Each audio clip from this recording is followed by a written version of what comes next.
Today we are talking about the double W's. Wonder Woman. No, we're not doing that.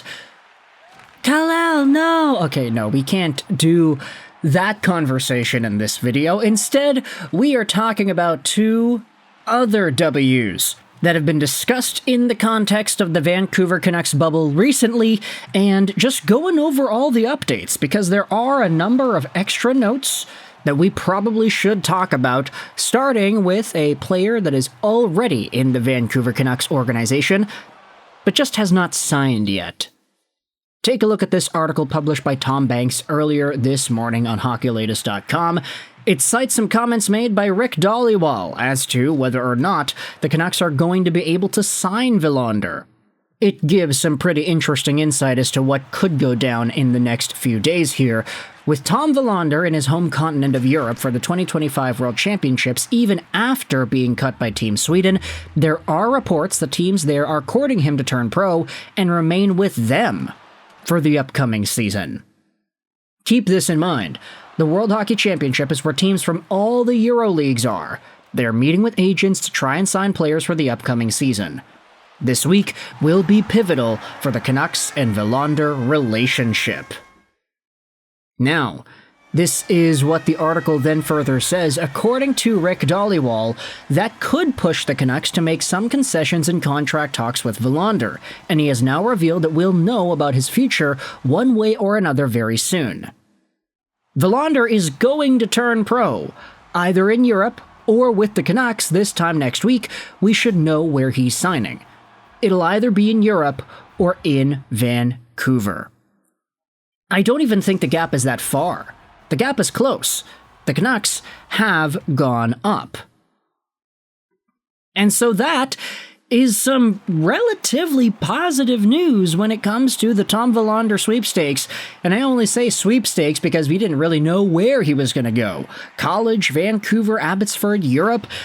It didn't really set a good standard when the agents spoke out and said, yeah, Tom wants to sign. Him and his family, they wanted him to commit to pro hockey. They don't want necessarily for him to go back to school next year, even though early reports were suggesting, oh yeah, he's gonna go back over to the Boston University Terriers because he just loves school and he loves being educated. Like, nothing wrong with that, and we made our video commentaries saying that there was nothing wrong with that, but now it's like, yeah, no, he doesn't really want to go back to school. He wants to be a pro. It's just if the Vancouver Canucks are not giving him the money that he wants, they're haggling over Schedule A $200,000 bonuses like other NHL teams are known to doing. Just kidding, that never happens. With this negotiation going sour, and with the Canucks having their own perspective and narrative that they're pushing out there into the media, this is why you saw Todd Diamond, Willander's family advisor, saying, yeah, Tom wants to play, he wants to sign, but the Canucks are just not giving him an appropriate amount. So it gets even more crazy when you look at Rutherford saying, yeah, no, we're giving him what the 11th overall pick got last time, and this is him now, so why is he not accepting? It's so up in the air at this point. And it was talked about by Dhaliwal that it doesn't look good if the guy wants to sign, he wants to play pro hockey, and he ends up just doing that in Europe. Going from the SHL to the NCAA back to the SHL instead of the AHL or the NHL is a pretty big hiccup in the road. And it does signify more underlying problems with the Vancouver Canucks negotiation style, or what the Canucks are offering him in terms of a role or what kind of opportunity they're giving him, if they can't agree on the nitty-gritty basic entry-level contract details. Heck, from all the stuff we had heard from Vancouver beat reporting, it had seemed like Willander was okay with going over to Abbotsford and not being given an immediate NHL shot at a top 4 role. He wasn't demanding anything extra, he just wanted $200K in bonuses that he might not even hit. So, with that in mind, Willander, we'll see whether or not this situation sorts itself out and he is able to sign within the next few weeks here, or within the next week, I guess you can say. He can sign and either play in Europe or in Vancouver. We'll see what happens for 2025-2026. But let's go from one W to another W and talk about a former Edmonton Oilers head coach that got the can early last season. It's Jay Woodcroft, everybody, because you had Jeff Merrick on the Sekeres and Price show making an appearance and saying that Jay Woodcroft is the guy I keep coming back to for the Vancouver Canucks. He understands the Canadian market, and he can coach offense. I love how Jeff Merrick goes out there and puts that label on Jay Woodcroft. Hey, guess what, Vancouver fans? This guy can coach offensively. Unlike Rick Tocchet, who just could not do that, and whose overall coaching focus was more so on the two-way, hard-styled, defensively responsible game that, in a way, killed a lot of the offensive opportunities and capabilities of guys like Elias Pettersson, Andrei Kuzmenko, and so on. This, of course, is a player that has a bigger level of expertise, coaching some of the best players in the world and getting really good results out of them. Now, sure, you can say that Jay Woodcroft, in the way that his Oilers tenure ended, doesn't provide much hope for anybody looking at his potential next NHL opportunity. You can say the Oilers absolutely sucked before they fired Jay Woodcroft, and then they got the new coach, and then they went to the finals, and they were one game away from winning the Stanley Cup.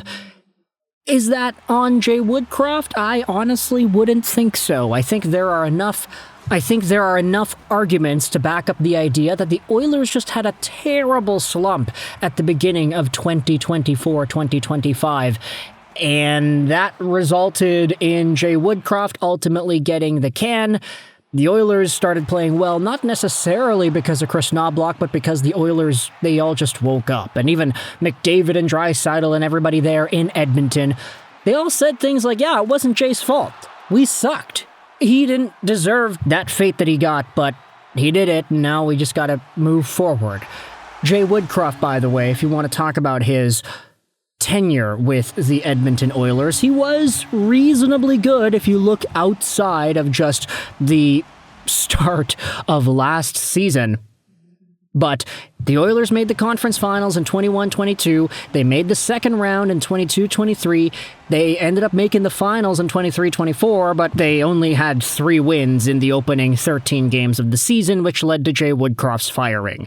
Still, though, 79, 41, and 13 is his total NHL head coaching record. That is a lot better than Rick Tocchet's overall coaching record. And I will continue to beat that drum as far as we go here, because Rick Tocchet, while it's true he won the Jack Adams and he has all this reputation and a lot of people like him because he's a likable guy and he played a rough, tough style, Tocchet is a coach whose overall body of work is highlighted by 2 playoff appearances, 1 Jack Adams win, and very mediocre years in every other year he has been an NHL head coach. Jay Woodcroft, at the very least, has a much higher proportion of success compared to the downtimes in his NHL coaching career. So Jeff Merrick going out there and saying that Woodcroft could be the guy in Vancouver, plus he can coach offense, I would actually like that. I know a lot of people are thinking about, Manny Malhotra, Marco Sturm, AHL guys in here. But if Jay Woodcroft is available, a guy who understands Canadian media, Canadian hockey markets, he knows what it takes to work with top-tier, talented offensive superstars, not trying to reprogram them into being more of a two-way force, eliminating the qualities that made them effective in the first place, but just capitalizing on what's there. I like the idea of Woodcroft. You can let me know your thoughts in the comment section below. How do you feel as well about Tom Willander and the decision for Willander coming soon?